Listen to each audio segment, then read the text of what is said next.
Hello, good evening, and welcome to the Majority Show. Coming at you live every Wednesday at 7 p.m. On YouTube. What's the other one's called? Twitter, X, and Facebook. That's right. Okay, my name is Mark Devlin. I'm the host for this evening. I'm here tonight with co-hosts Mary Devlin and David Griffiths. Good evening, everyone. And what Hi, do you everyone. Hi, David. What do you have for us tonight?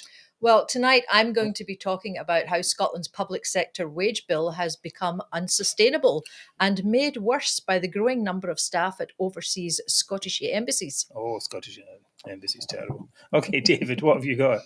Tonight, I will provide an update on recent opinion polls, plus I will discuss the very latest developments with those naughty chaps, the Green Brigade. Oh, yes. Okay. We were talking about that last week, I think.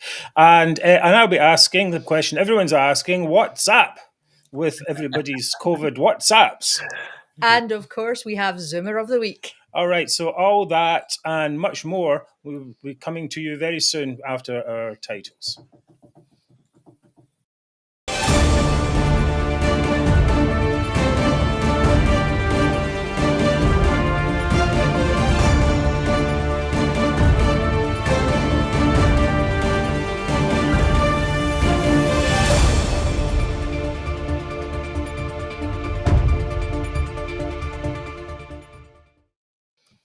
Welcome back to the Majority Show. Our aim is a thriving Scotland, without the toxic nationalism that is strangling Scotland's potential. Although I have to say that nationalism, well, hopefully, is in decline.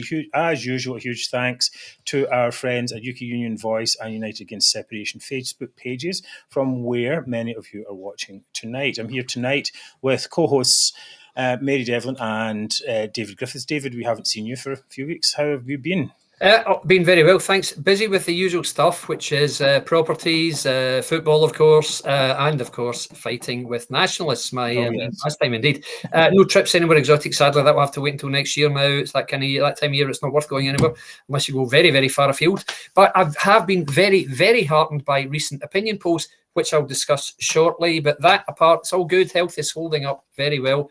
Hugely looking forward to the next few months in Scottish politics, a time in which I sense real momentum in the fight to rid Scotland of the scourge of nationalism. Oh, yes. Well, we're all looking forward to that. Remember, for you viewers out there, please, that sharing is caring. Number one thing we need you to do is to like this show on YouTube. Even if you don't subscribe, please drop us a like. And if you can sorry, Sorry. If you can subscribe, please do so. Increase the reach of the show at the click of one little button.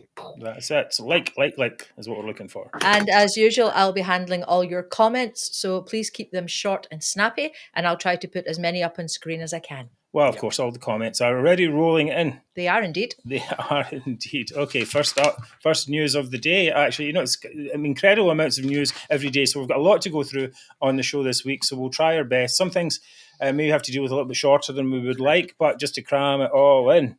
Okay, number one, Elon Musk is a very busy man. He runs Tesla, the world's most successful car maker. He runs SpaceX, which makes reusable space rockets. Hugely cut the cost of spaceflight. That's like a tongue twister. He runs Starlink, providing internet services all around the world. He also runs Twitter, now renamed X. That's a lot of stuff. He's a very, very, very busy man. But as if he wasn't busy enough, Mr. Musk took some time out of his schedule, perhaps in between space launches, to let us know that Humza Yousaf, that's right, our very own Humza Yousaf, is a blatant racist. That's not good for Scotland. Not particularly. Not at all. Here's the thing here.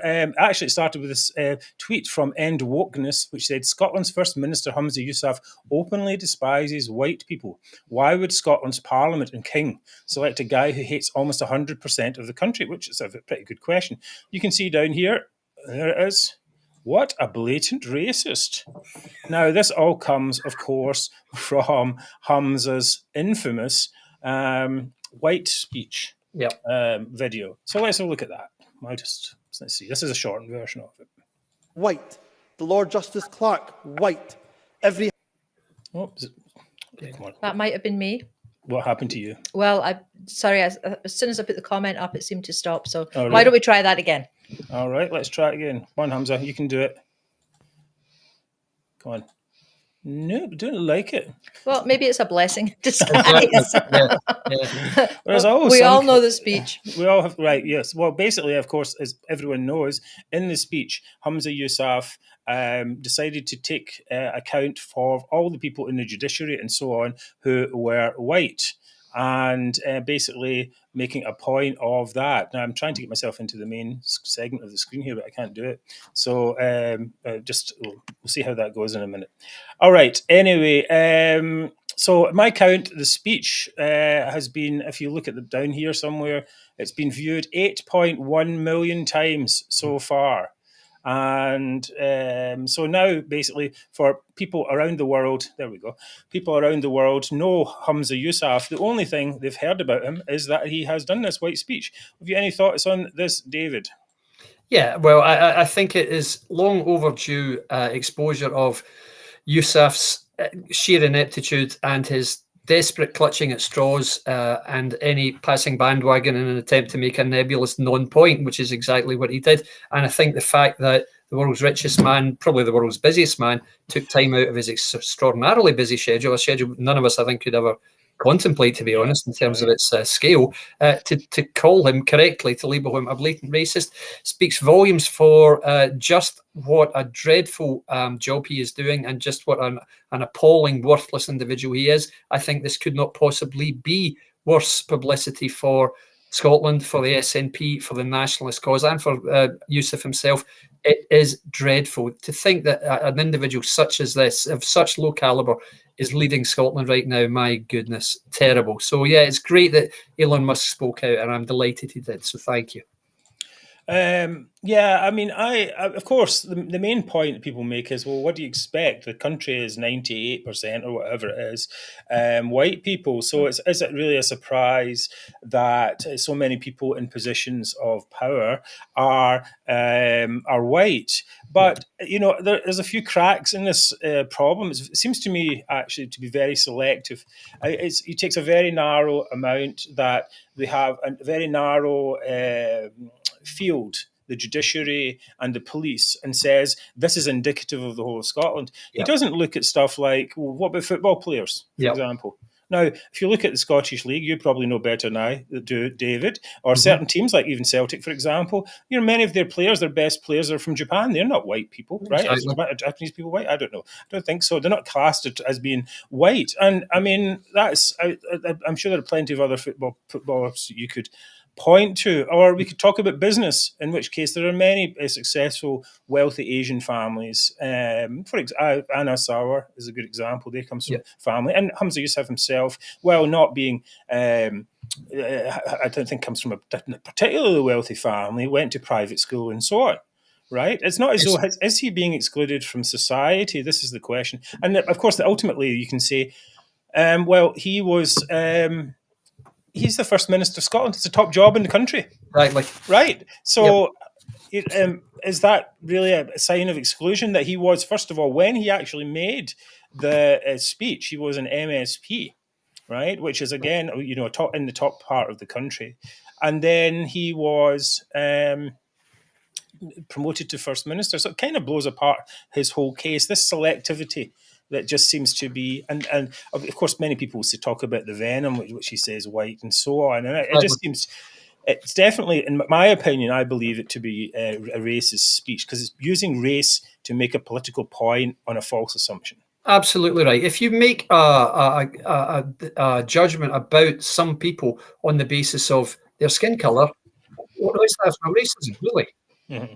Yeah, I mean, basically saying Scottish society is racist because I look at this very small part of it, and that is all white, right? So, Mary, don't worry about Mary. Mary's talking about is David's sound. If David's sound is too loud for you watching, please let us know in the comments. I'll turn it down. Don't worry, guys. Right, okay. I've been used to having it too low lately. But usually we're turning you up. Yes, well, it depends on how it goes out to the people out there. So please, you viewers out there, let us know in the comments. Is David too loud, too quiet? Or do you want to off altogether? Right. Okay, wrapping up this segment, Humza tried to fight back with this thing here from from Still Game. Yes. Racist foaming at the mouth at my very existence. And he put this GIF up, which is a bit weird because few people outside Scotland know anything about Still Game, and it really kind of looks like an Asian man having an epileptic fit or such thing. So I don't really know if that really gets the point over against, the richest man in the world. I thought that was just crass, pure eye leather. It was a dreadful thing. It was really a ridiculous thing to do. And anytime any nationalist has moaned since then, any prominent nationalist, I've just said, why don't you perform the Reed's dance? That will diffuse the situation. Guys, seriously. I said it to Chris Law when he was faced with all those screaming Palestinian Hamas supporters at the weekend. Why don't you just do the Reed's dance? That would have helped them, surely. Wouldn't that have just made them see that you were on their side? I mean, it's just, what kind of nonsense is that? The First Minister of the country posting that? Oh my God! Yeah, I mean, it's not even amusing. I mean, at least he could address the points in some way or whatever. Make a joke, make light of it as well. Elon Musk, white. That type of thing. I mean, it's a bit, but it doesn't seem. It's just not tonally correct. Anyway, right. Mary, have we had any good comments? Oh yeah, I've seen the comments. They're utterly childish response. Indeed. Yes, indeed. I think that's the general opinion. Yes. It's not been a great week for Humza and the SNP in general. As if the arrests, resignations, camper van, the defections, and the loss of a key by-election wasn't bad enough. The bad news keeps piling up for them in general, not hindered by Nicola Sturgeon herself. Yesterday, Nicola Sturgeon was at the COVID inquiry. She was asked about her WhatsApp messages. That's right. Asked about claims that WhatsApp messages during the COVID times had been systematically deleted. These messages they are for the UK government's COVID inquiry, which is ongoing. Apparently, the Scottish government had 137 WhatsApp groups across being used during COVID times. So the Scottish government did actually say on Tuesday, yesterday, to hand over 14,000 messages, but not Sturgeon's or Humza Yousaf's, which are apparently deleted. So in a moment reminiscent of Richard Nixon's "I am not a crook" speech, she insisted she had nothing to hide. Let's hope this plays. Don't put any I understand. Up on it. Don't worry. Right, okay. I am committed to full transparency. I have just submitted my third written statement to the UK inquiry that runs to some 200 pages. I've been asked some further questions by the inquiry, which I'm in the process of answering right now. As the Deputy First Minister has just said in the Chamber, the requests and the responses at this stage are confidential. I don't know what's wrong. It's not working very well. Decides otherwise, so I cannot and will not go into the detail of those responses right now. That would be to breach the reputation. Have you deleted WhatsApp messages? Any messages I had, I handled and dealt with in line with the policies set out. Go on. Don't worry, it's just a little waffle anyway. First Minister. Does that mean you deleted some? Right, well, you get the idea anyway, just waffle. There's something, I'm going to talk with the streaming company about this. It should be playing these, no problem. I don't know why not. It's just part of this thing. Anyway, you get the idea. I have nothing to hide. I'm committed to full transparency to this inquiry, to the Scottish inquiry when it takes place. David, what do you think of this? Well, as I tweeted yesterday when I saw that really dreadful, embarrassing interview, it was skin-crawlingly embarrassing, as I tweeted, head bobbing, eyes blinking, guilt written all over her face. Is there a more joyous sight than watching Nicola Sturgeon squirm like a fish on a pole? Which is exactly what she was doing there. Body language doesn't lie, and you can tell when you turn the sound down, as somebody said last night, turn the sound down and watch her, and then compare it. This is really, if you like, poor taste, but compare that with a video of Maxine Carr, who was Ian Huntley's girlfriend, that paedophile murderer. Yes. You watch a video of her giving police a totally false alibi for her paedophile murderer boyfriend, and you'll see very much the same sort of guilty behaviour being exhibited, because she was making it up completely, I suspect, as Sturgeon was, and she was anxious not to say, yes, I deleted some stuff. She just said, oh, let me finish. She won't answer the question. So what that means, as they said on Scotland Tonight last night, well, if you're asked, did you delete anything, you don't answer, that means, yes, I deleted some stuff, obviously. So, okay, well, good luck. And I noticed Kate Forbes came out today and said something, which we'll talk about soon, yes. I'm sure. But my opinion on this, guys, is I think that she, Sturgeon, and her colleagues are in desperate trouble. If you start deleting government records, which it appears they have done, there's a very, very serious penalty for that. As Amar Anwar, the arch nationalist, let me just remind you, said last night, again, you can't do that, guys. You will get either a fine or a jail sentence if you do that. It's very, very straightforward. So yeah, but the question, David, is will she? Well, I mean, nobody actually would expect that to happen. She's been getting away with, everything so far. Indeed. Like the Alex Salmond trial, where she never answered a question with a straight answer at all. I agree. It's been ridiculous. And, we know that Operation Branch Form has now morphed into this massive look at SNP potential malfeasance going back almost 20 years, is what I'm told. I've also been told privately, don't expect to see any resolution to this or any charges anytime soon, which I understand. But I'm also told that until certain personnel leave the stage, and I'm talking about personnel within the judiciary and the police, you won't see any action. So it does appear that there's some very, very dodgy goings on behind the scenes. That's how it appears, and I'm only speculating. I don't know. It's just the stories I hear. So will she be charged? Very, very good question. But you cannot go on performing like this and behaving like this and get away with it forever, because sooner or later there will be a new Scottish government. And when that happens, well, look what happened the last time a First Minister left. Look what happened to him. Now this First Minister's left, and her likely successor, leaving aside Humza, who's just obsequious to her, her likely successor, should Humza step down, Kate Forbes, I don't think she'll be too sanguine about all this carrying on. Certainly not. I don't know. I mean, Richard Nixon was pardoned by Gerald Ford. Yes, he was. Yeah. Right. Yep. So it's they don't want to relive the past. Right. Yep. No one wants to get bogged down in the past. Generally, because they've got some part of it. But it might be okay in this case, because if they didn't actually have a part, whoever's coming in, let's say it was Labour, didn't have a part of it, most likely they won't want to go over that. Well, I counted 80 blinks in 1 minute. It's quite shocking. Just for reference, the normal rate of blinking is about 15 to 20 blinks a minute. Is that right? There you go. Mm-hmm. I don't think I could even blink that many. No. Right. Anyway, that's given me. We could have a blinking competition. I think she would win. Well, yeah, it's quite something. Definitely looks dodgy at the very minimum. Okay, First Minister of Gaza, Humza Yousaf, took some time off from trying to get terrorists a ceasefire to add to the confusion. He says, I have kept and retained all the WhatsApp messages, and I'm more than happy to hand them over to the inquiry. I think we've got that somewhere. Yeah, that's it. Here he goes. Yeah, that's that one there. And but then a little bit later, he said that the Scottish government had a policy on social media messages which advised a deletion after 30 days. Now, Mary, you deal with the company accounts, all this type of stuff. How many years do we have to keep accounts for? For 7 years. 7 years. Yes. Right. And why do we have to do that? Because HMRC might want to have a look at them. And what happens if you don't have them? Well, I don't know, but it's going to be very unpleasant, I think. Well, that's exactly the point. I think that at that point, probably HMRC could decide what they think actually happened, and they would probably go for the maximum.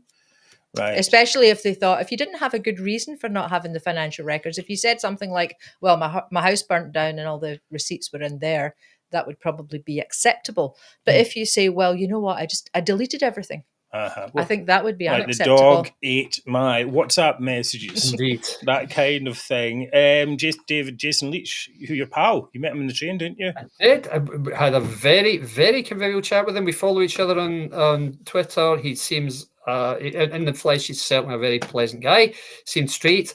He admitted deleting messages every day during the pandemic. I think last week he admitted that. Interestingly, earlier this week, there was an invite for Jason Leach and for members, anyone, it seems, from the Scottish Government and from the SNP to appear on, I think it was Good Morning Scotland, and all of them declined.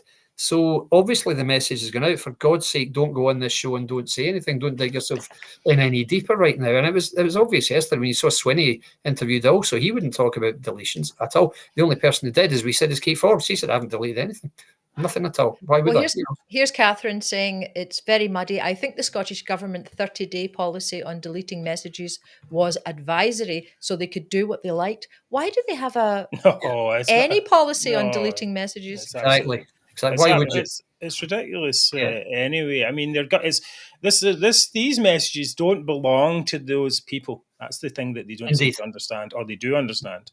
They belong to the public. We need to see, in any society, we need to see what our leaders are doing for us, and what a cheek. They say they're most open and transparent government ever, and they're doing that now. Kate Forbes, as someone mentioned earlier, maybe in the comments, she threw a grenade into the mix by saying that she's handed over all her pandemic WhatsApps to the COVID inquiry. Now, we did have a video of her talking, but I'm not going to play it because we're having some trouble with that. Yeah, well, Kate, obviously her background is finance, a little bit of background in finance. So she knows about having to keep records for HMRC. So maybe that's why she kept all her WhatsApps. But, this is also reminiscent of the meetings that they have, and they don't keep any minutes of the meetings. Yes. And isn't that a legal requirement? Yes, but they never get pulled up. It keeps coming up, and nothing seems to happen to anyone. They say, "Oh, there's no minutes of the meetings." Yeah. I would have thought that was highly illegal. Well, that's talking about the ferries, the Gupta scandal, meetings with the police, Ian Livingston, and so on, all unminuted, and all ones that the public really need to know what is going on. So let's talk a little bit about what is this cover-up. That's the thing. What are they trying to cover up? Well, let's go. So, more than just about the missing WhatsApp messages, they covered up, for a start, the first COVID outbreak in Scotland in the famous Nike conference, which was only discovered weeks later by the BBC. Then they didn't attend 5 Cobra conferences, and we don't know really why they didn't do that. They said they were doing their own thing, but that's not really the point. Independence. It really is. But of course, the bigger issue, of course, is the ones that actually killed people.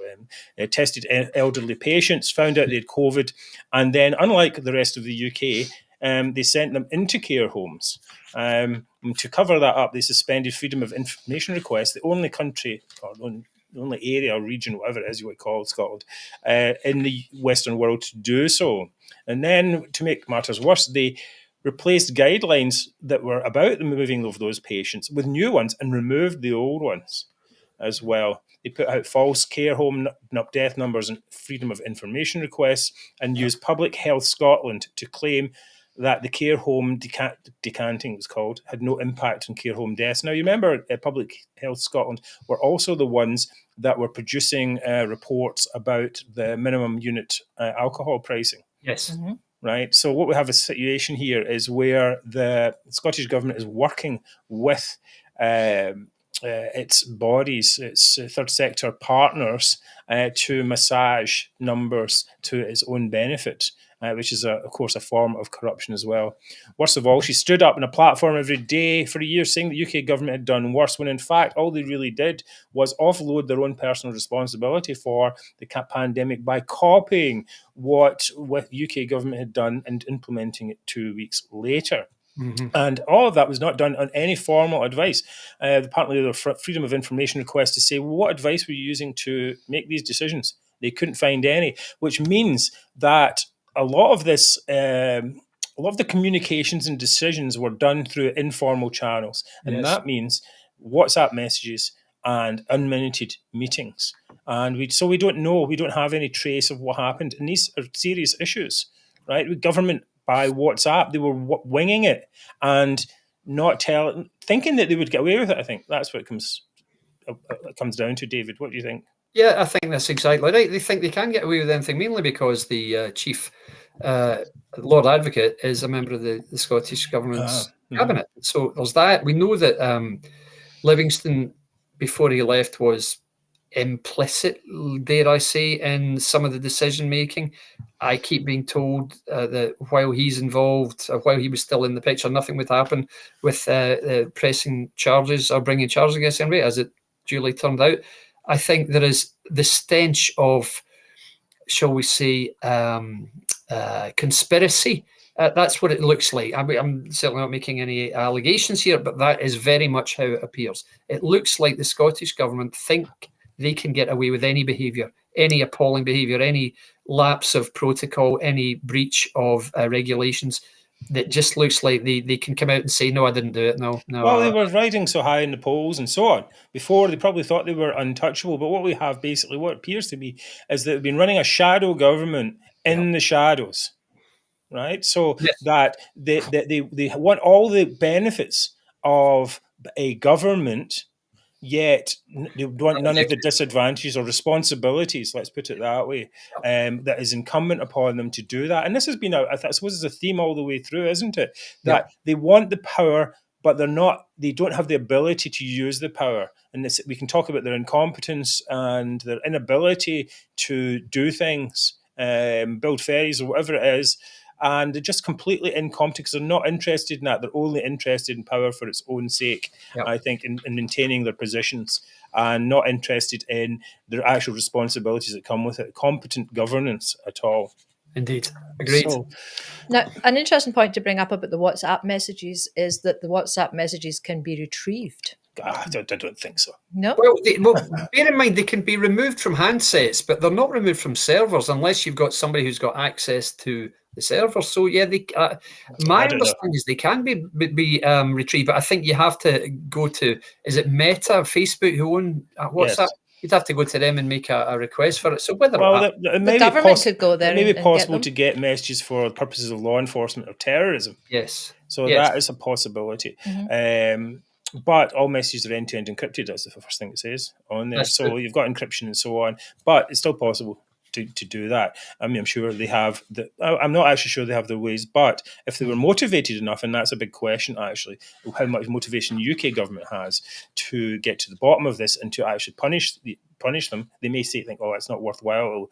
Fear of appeasement and so appeasers and so on, and they might not do that or they might say, well, they're on the way out anyway. It doesn't really matter.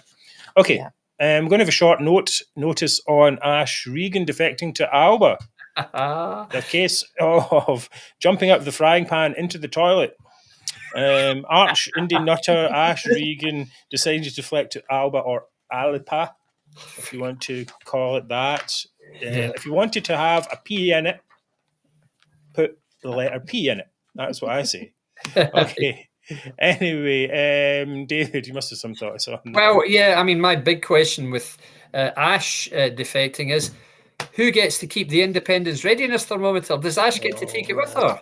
Good luck if you do. I don't stick it up Salmon's arse, as I said to you on Twitter. But the even bigger question, of course, is, let's not forget, Ash has come back out selling her VEM, as she keeps calling it, the voter empowerment mechanism, which is basically Sturgeon's de facto referendum, i.e. 50% of votes cast plus one, which is exactly what Sturgeon said would be the basis of the next general election.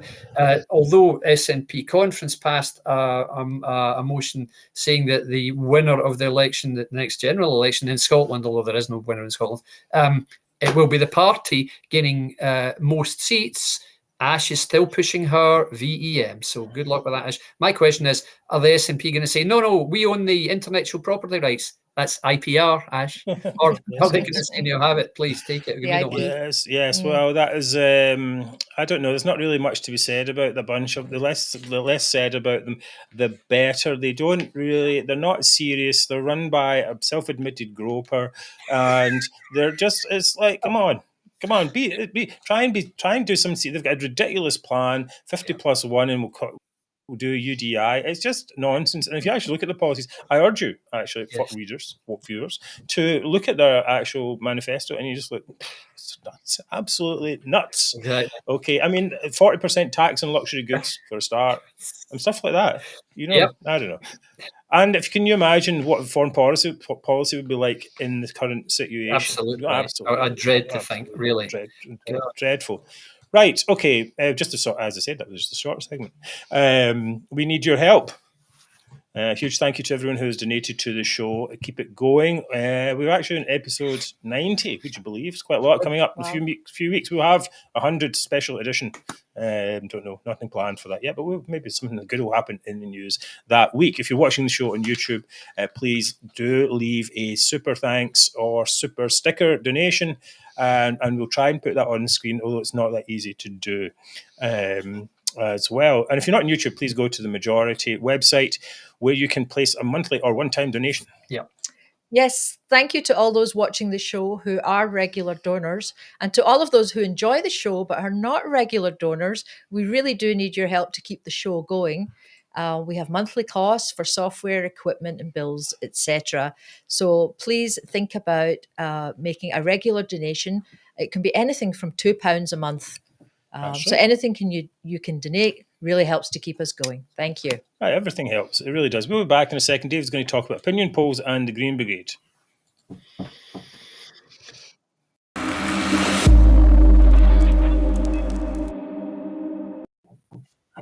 Welcome back. Thank you for being with us on the show. And David, you're up. Yes, indeed. Tonight, I just wanted to talk very quickly through two small sections. Firstly, in case anyone's missed them, I wanted just to discuss recent opinion polling, because a lot of people are saying a lot of stuff about, the Middle East conflict will hurt Keir Starmer a lot, particularly when Anna Sarwar is on a different page and all that stuff. And some people are starting to pour cold water on the idea of a Labour win. And of course, that would have a massive impact in Scotland. Yeah, so, luckily or happily, blessedly, the news from the opinion polls I've seen this week is almost all good for anti-nationalists such as us. So firstly, we saw a nationwide poll from Election Maps UK, and that showed a very, very comprehensive landslide victory forecast for Labour throughout the UK. So much so that Labour would go up from 191 seats, I think they currently have, to 439. That's this one. Exactly. That's this one. Exactly. So bearing in mind it's you only need 326 seats for a majority in the House of Commons. So that would be an enormous one. That would be a majority of about 200 and something. So Labour would be on 439. The Conservatives on 123, down from what I think it's 380 or something at the moment. And Liberal Democrats massively up to 46.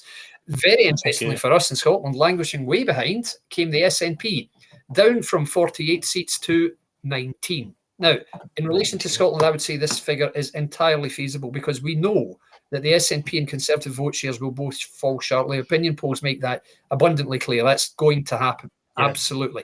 Now, the very likely beneficiaries from both are the Labour Party. First in Scotland, far more so than, say, the Lib Dems. Lib Dems are strong in certain areas, but they're unlikely to reach out anywhere else apart from some, possibly the Highlands and Western Isles. But across the Central Belt and the populous areas, you're going to get Labour cashing in. Now, that's all very well. My feeling is Labour won't win as many as that seats nationwide. It would be astonishing if they did. But I think that figure in Scotland is entirely plausible. Followed up today with a British electoral politics poll, which showed the following Westminster voting intentions by percentage, in terms of percentage by party. Labour, Scottish Labour, 38%. SNP 32%, Conservatives 18%. So as you can see, in itself, those two parties are over 56% of the vote, I should say.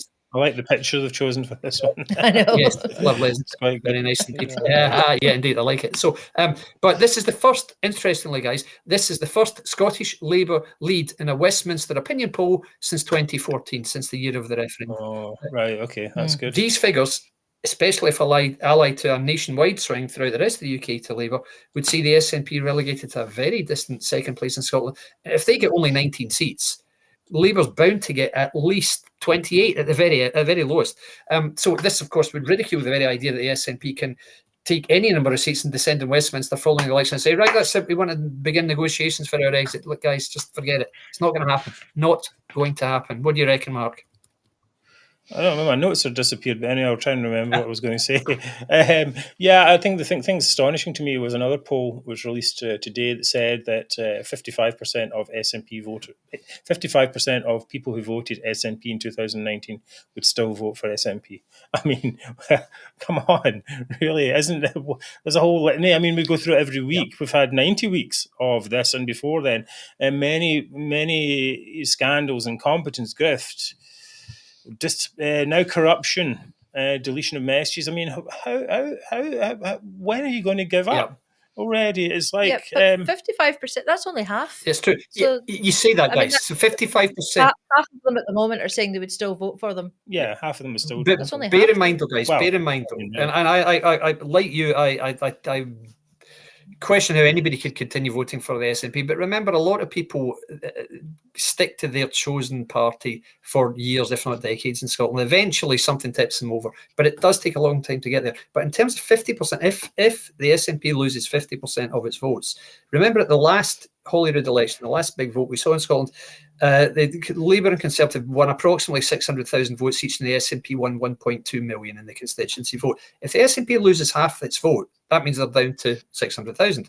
Most of those votes that are lost are going to go to Labour. So that's going to be a comprehensive win for Labour if the SNP vote falls to that extent, because even if you get a large amount of votes in Scotland to finish second, that doesn't translate to a lot of seats. So I would be perfectly happy with a vote share fall of that nature. I think that would do the job adequately. So it's bizarre, but yes, it's baffling. But let's not forget that last election, we all know Labour was completely unelectable. They still got 10 million votes. So people do vote certain ways. That's what happens. I think there is there's definitely some truth in that, and I think that it's going to be harder and harder for people to vote for SNP as it goes on. It's a bit like, the Conservatives at the moment, right? They're trying to improve the party and do all these things, but the Conservative voters are not interested. No, it's right. They're not interested. It doesn't matter what Rishi Sunak does. Nobody's interested anymore. It's true. It's like, what can he do? Can't turn it around. So it's the same thing, actually, with the SNP. There's nothing Humza Yousaf isn't anywhere near as capable as Rishi Sunak is. So it's just not possible for them to turn the ship round in both of those cases. And it's Labour's election to lose. Throw away, exactly right. And, I see some people, Rita Johnson, who's a very, very valued contributor to this forum, saying tonight, well, it's just out the frying pan into the fire. I don't know, Rita. My honest opinion, my truthful opinion is, let's focus on getting the SNP out first, by whatever means. If that means Labour gets elected to be the party of government in Westminster, and if it means Labour is elected to be the biggest party in Scotland, that's fine. There's nothing we can do to stop this, guys, because there are an awful lot of voters out there whom it seems are going to vote that way. So we might as well get used to it and make the most. Well, I also do think that a lot of our followers are either what you might call independents. They can swing, and there are many of Labour voters amongst them as well. Indeed. And to them, of course, Labour, there's not a horror. I mean, if you're a traditional Conservative, you might be like, you might traditionally think, this is maybe going to be a whole new can of worms. But there are many people now in the middle who are just like, we've had enough of both of this. We need something new, at least to clear the decks and move on. Yes. And of course, new issues and so on. But we have to deal with that. Your second segment now coming up. I'm going to run the header thing. Okay. Oh, sorry, I pressed the wrong button. Okay.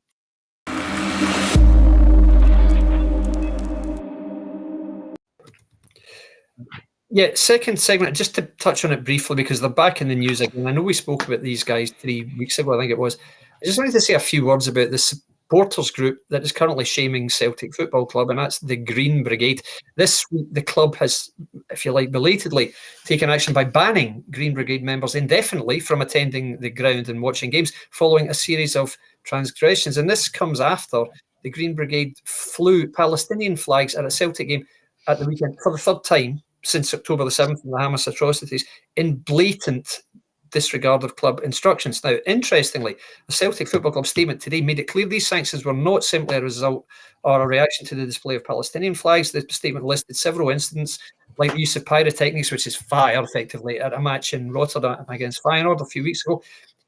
Fans rushing turnstiles and forcing open fire exits to get into the ground at Fir Park in Motherwell, illegally gaining access to Celtic's ground in order to display political banners in the Lazio game before the game against Lazio last month, and violent and intimidating behaviour towards stewards at Hibs ground, Easter Road on Saturday. So in other words, Celtic has clearly had enough of these what are effectively immature, posturing, thuggish halfwits who bring nothing but shame to the club, and they have at long last taken action to stop them, and bravo to Celtic for doing it. It's about time. What do you reckon, Mark? Well, I think so. I mean, as you know, we are not football fans; we don't follow it, but we are interested in how Scotland is perceived around the world and how our institutions behave. And it seemed to us that Celtic Football Club was not behaving properly. It looked to us as though they were letting these fans run riot, as it were, in the stadium and display openly open support for terrorist organisations and basically for Hamas, which basically just killed 1,400 Jewish citizens. At least they could have showed any kind of respect. So we urged our followers to contact sponsors and so on, and perhaps that helped. Who knows? They're out today with a message as well saying that the far right UK government is doing this, and there's thousands of children casualties. Again, parroting Hamas's numbers are completely unverified. And I think the whole thing just reeks of entitlement, that these fans think that they're entitled to go into a football ground where other people have come to watch sport and parade their political opinions. If you went into the tennis and have people stood up and started, shouting stuff like, whatever political group, with We Love Labour or whatever, it'd be ejected instantly.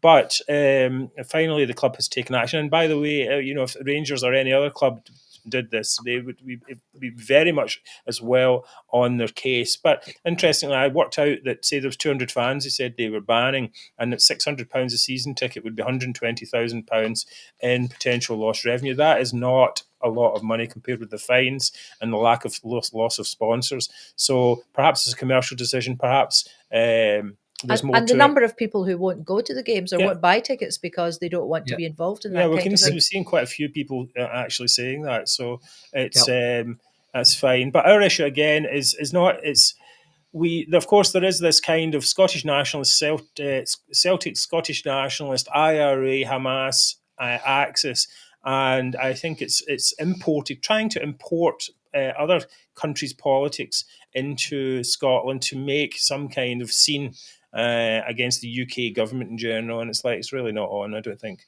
No. And kudos to Celtic for doing that. Well, D. Stanners has wrapped it up nicely for us. He says, sport and politics do not mix. Not even that. It's sport and hate don't mix. It's just you go in there to hate. And watched this thing the other day, the Wrexham thing, I don't know if you saw that, and it was the episode about the hooligans, and it's just like, these guys just go into the match to fight with other people. You're like, what's the point of that? Get rid of them. Get the families in. Get people who want to see the game. That's it. You have to clean up your act, and that's what I would say, to get our institutions better. Anyway, I noticed Humza Yousaf didn't say anything about it other than they can wave their flags if they like. That's anyways, to be expected. Too busy and be distracted by his efforts to not free the hostages in Gaza. All right, Mary, you're coming up next, talking about the public sector and its increasing costs.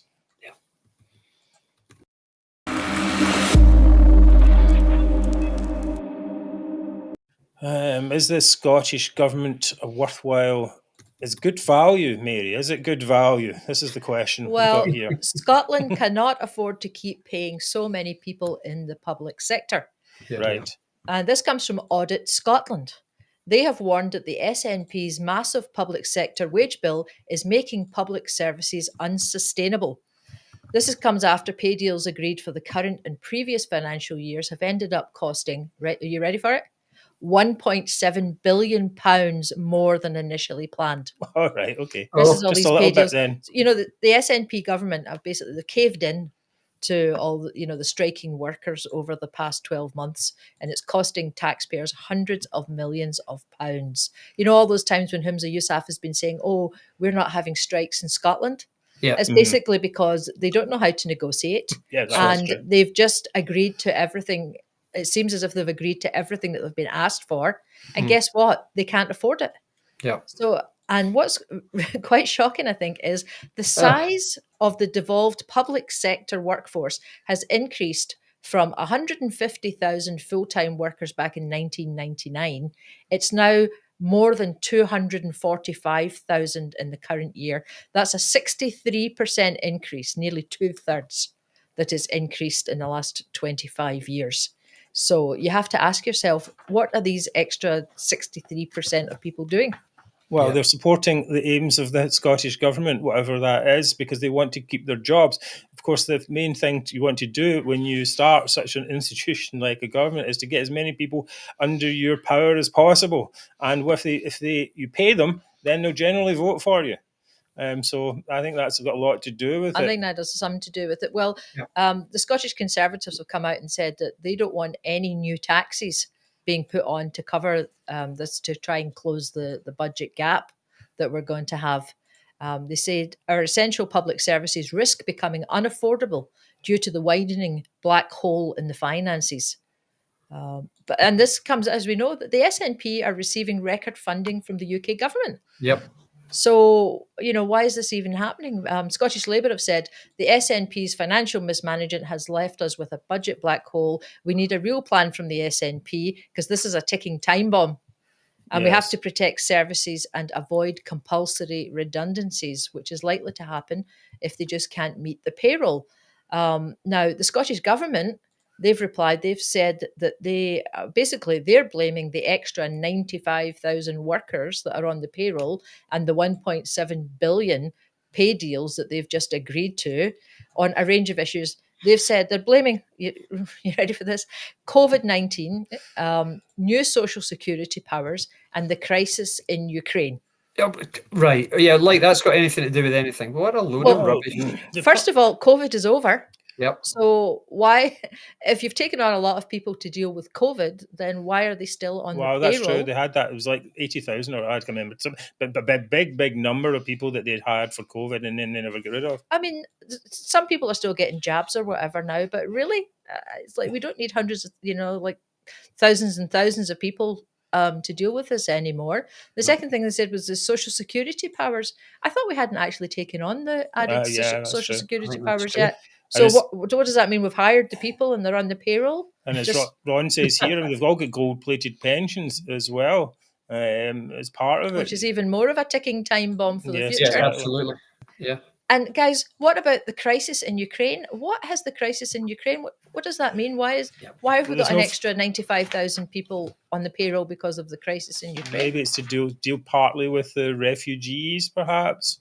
There could possibly be there's some kind of department for that's taking a lot of extra costs. I mean, so maybe we're hiring thousands of people just to deal with refugees. Well, that's an extra cost on the cost of the refugees, isn't it? People always complaining about how much it costs for hotels and what have you, and there's whole administration and infrastructure put together for that. Well, as if and then you hear about there's another headline this week that.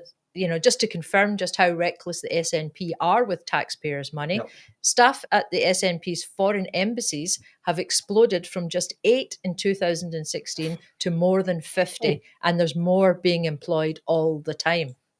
Yes. And the bill for these places is just a touch under £9 million a year for this year. Yes, but it kind of pales into insignificance when you compare it with the 1.7 billion.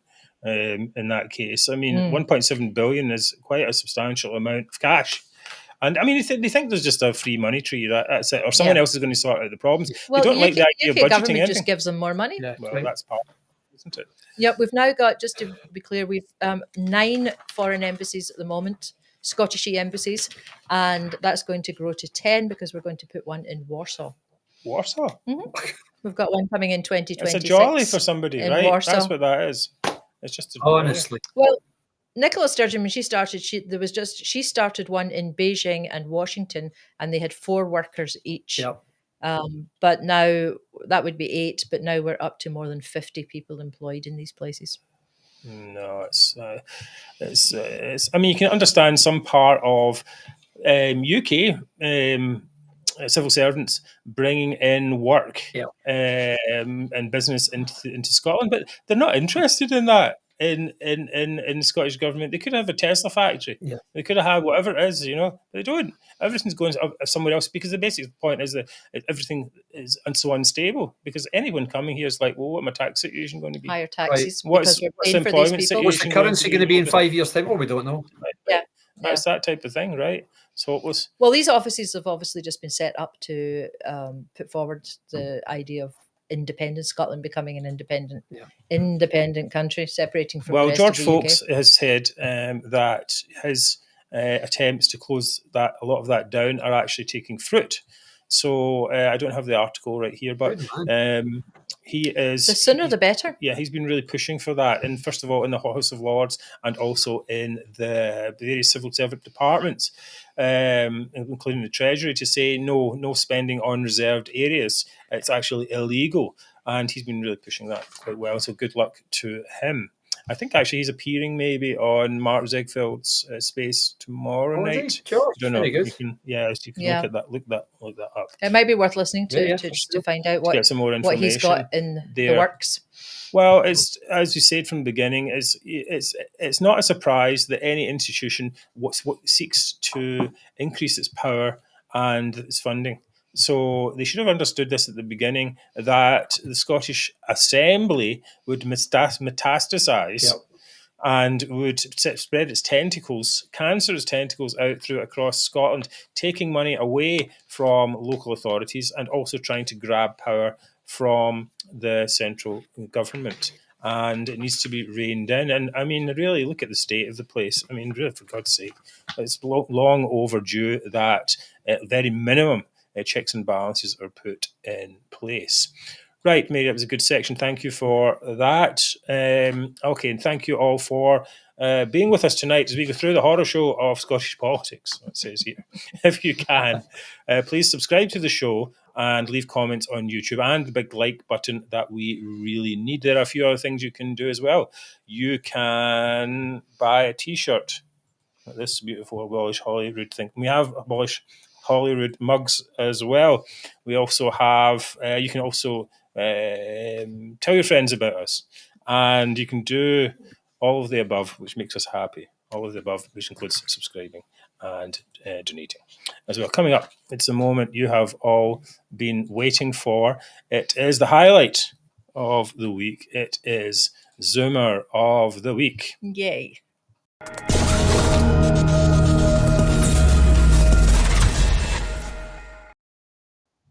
Right. Okay. So, Zoomer of the Week. My Zoomer of the Week is Wings Over Scotland. Oh.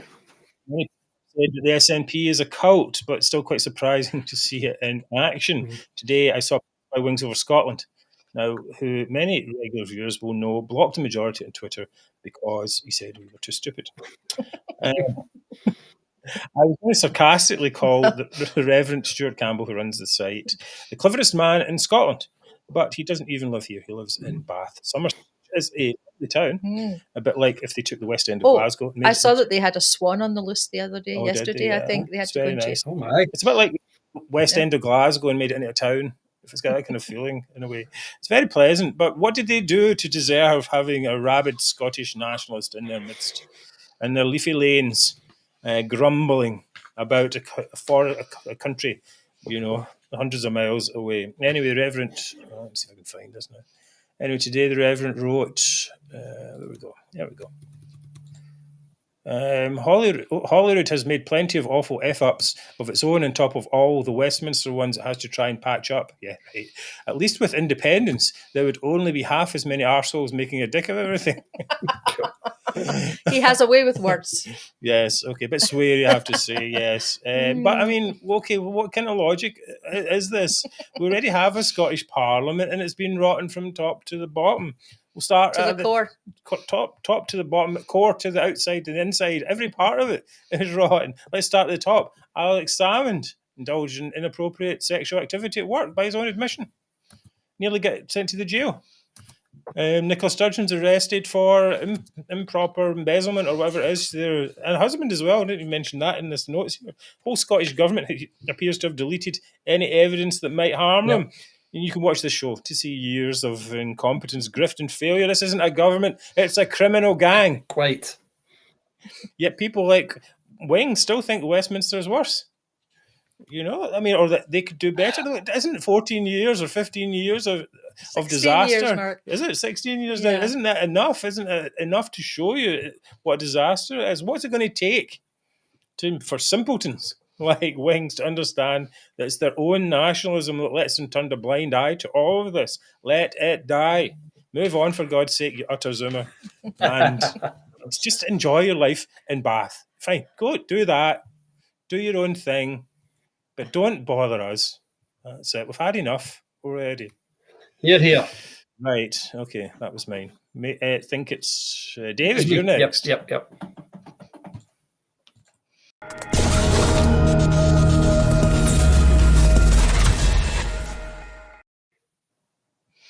My nomination for Zoomer of the Week this week is a perennial candidate, Ross Greer. Now, given the backdrop of the truly heartbreaking situation in Israel right now, and of course in Gaza, following the Hamas atrocities on the 7th of October, this is a time when you would expect government figures to be both statesmanlike and measured in their output. Sadly, in Scotland, instead of statesmen, we have virtue-signalling dysfunctional children like Ross Greer of the Greens, supposedly. Now, here are just two tweets from the last couple of days from Ross Greer on the I think we'll look one of them. Gaza. Okay. I think you probably have them there, Mark. Let's have a look. So he's talking here about thousands of Palestinian children have already been killed by Israeli airstrikes. How many more will suffer the same fate before Sir Keir Starmer remembers that collective punishment of civilians is a war crime? So here you have Ross Greer, this wretched individual in Holyrood, politicising the death of civilians in a military conflict in an attempt to damage the Labour Party's electoral process.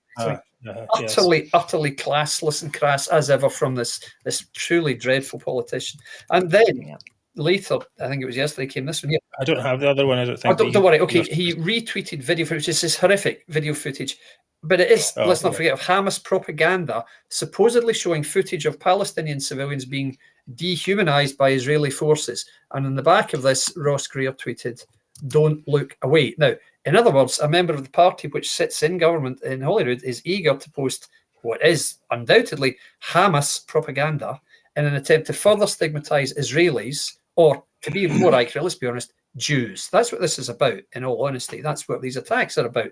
This is the height of criminal irresponsibility from this truly pitiful man-child. And to do this at this time and to just stir the pot in this way because of your own personal views, it's just unforgivable. And I deplore him for it. I think it's dreadful. And that's why he's... I think there should be a rule that basically says you're elected in a regional assembly and you've no remit in international politics. You were barely elected as it stands. Exactly. You're thinking about coming in the list system.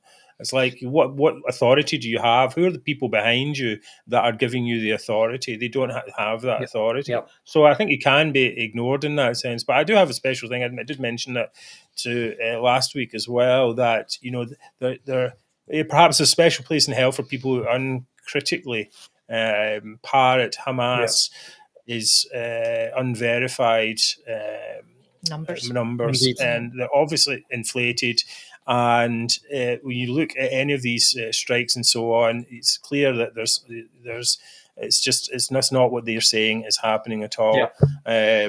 So it's just, please don't do that, especially if you're doing that for their political aims of a ceasefire or to virtue signal or whatever. It's really not good enough. And this, it's just like a wee boy virtue signaling. And he's shown even the Greens won't even sign the International Declaration of what anti-Semitism is. They're anti-Jews. They're despicable people. They're bad people. Horrible. And the electoral system in Scotland, unfortunately, lets these people in. And that's why we're against now any way what's called proportional representation. It doesn't let these numbers in.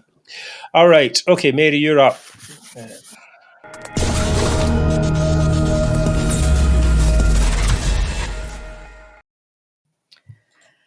My Zoomer of the week is Ross Greer's colleague, Patrick Harvie.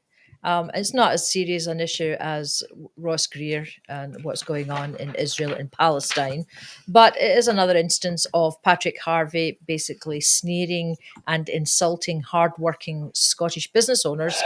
He made a petty Morningside jibe at his keynote speech that he made at the Greens party conference in Dunfermline this week. They had a conference and nobody noticed. Yeah. I suppose he had to do something to get noticed, didn't he? He was talking about the opposition to the short-term lease licensing policy. This is for the Airbnb properties and bed and breakfasts and so on. And they've all got to be licensed now. The Greens have been championing this. And it's caused an awful lot of stress, anxiety, upset, lost revenues and so on. People are very upset in that industry.